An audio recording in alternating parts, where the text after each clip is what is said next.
नमस्कार मु आपण समस्त को ओडिया एकेडमी को स्वागत जनाऊँगी। आज आम डॉक्टर मायाधर मानसिंह काव्य कविता विषय रे किछि आलोचना करिबा। यह पूर्वर जदि आपण माने चैनल टी को सब्सक्राइब करि नाहंती ताहेले प्रथमे चैनल टी को सब्सक्राइब करि दियंतु।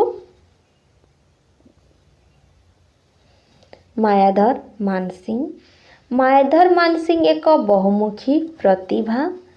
से एकाधार रे थिले कवि, प्राबंधिक, नाट्यकार, समालोचक, जीवनीकार एवं पत्र पत्रिकार संपादक।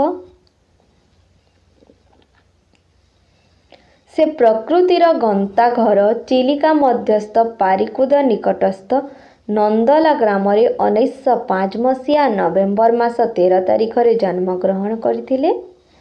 से नंदला ग्राम रे 1905 मसीहा नवेम्बर मास 13 तारिख दिन जन्म ग्रहण करथिले।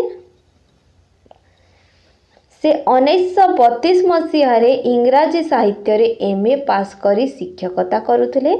1932 मसीह रे एमए पास करिथिले। यहा परे से बिलातर डरहाम विश्वविद्यालय रो कालिदास और शेक्सपियर का उपरे तुलनात्मक गवेषणा निबंध प्रस्तुत करी डॉक्टरेट डिग्री लाभ करिथिले। यहा परे से डरहाम विश्वविद्यालय रो डॉक्टरेट डिग्री लाभ करथिले। से जीवनवादी कवि, मानववादी कवि एवं प्रेम और प्रणयर कवि। तांको कविता गुड़िक मुख्यतः रोमांटिक धर्मी।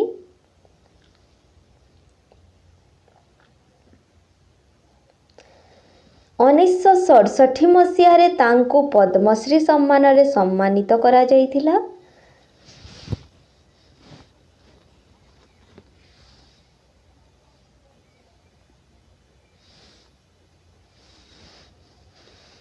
मायाधर मानसिंह कविता ग्रंथ गुड़िक हेउची धूप 1930, हेमपुष्प, हेमशस्य, कोणार्क, बाबूतपण, अक्षत, माटीबाणी, जीवनचिता, कृश, सिंधु और बिंदु, स्वराज्यश्रम, गीतरेणु, किशोर कविता, साधव झियो, कमलायन। धूप 1930 मसीह रे प्रकाशित।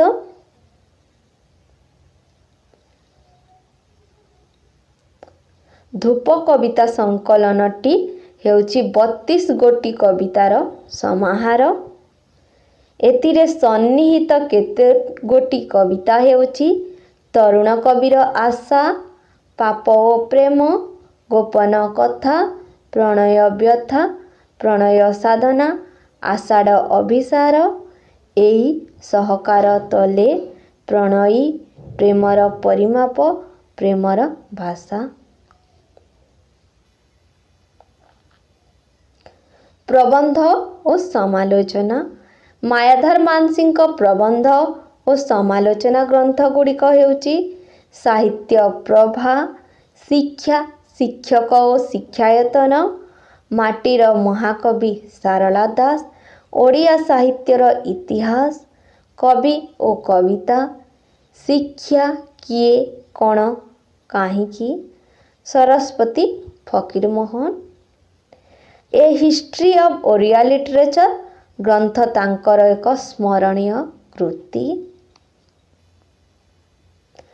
नाटक। तांको नाटक गुड़िक हेउची राजकवि उपेन्द्र 1928 मसीह रे प्रकाशित, पुष्पिता 1930, नष्टनीड़ 1937, पूजारिणी 1937, बारबटी 1951, बुद्ध 1951, शासनचक्र 1951, दुर्भिक्ष 1955, बुद्धदूती 1955, पुष्पाभिनय 1955। मायाधर मानसिंह रचित पश्चिम पथिक एक सार्थक भ्रमण कहानी। ତାଙ୍କ ଆତ୍ମଜୀବନୀ ଗ୍ରନ୍ଥ ଶିକ୍ଷାବିତ୍ର ଗାଥା ଏକ ଉଲ୍ଲେଖନୀୟ କୃତି ଅଟେ। ସେ ସଂଘ ପତ୍ରିକାର ସମ୍ପାଦନା କରୁଥିଲେ।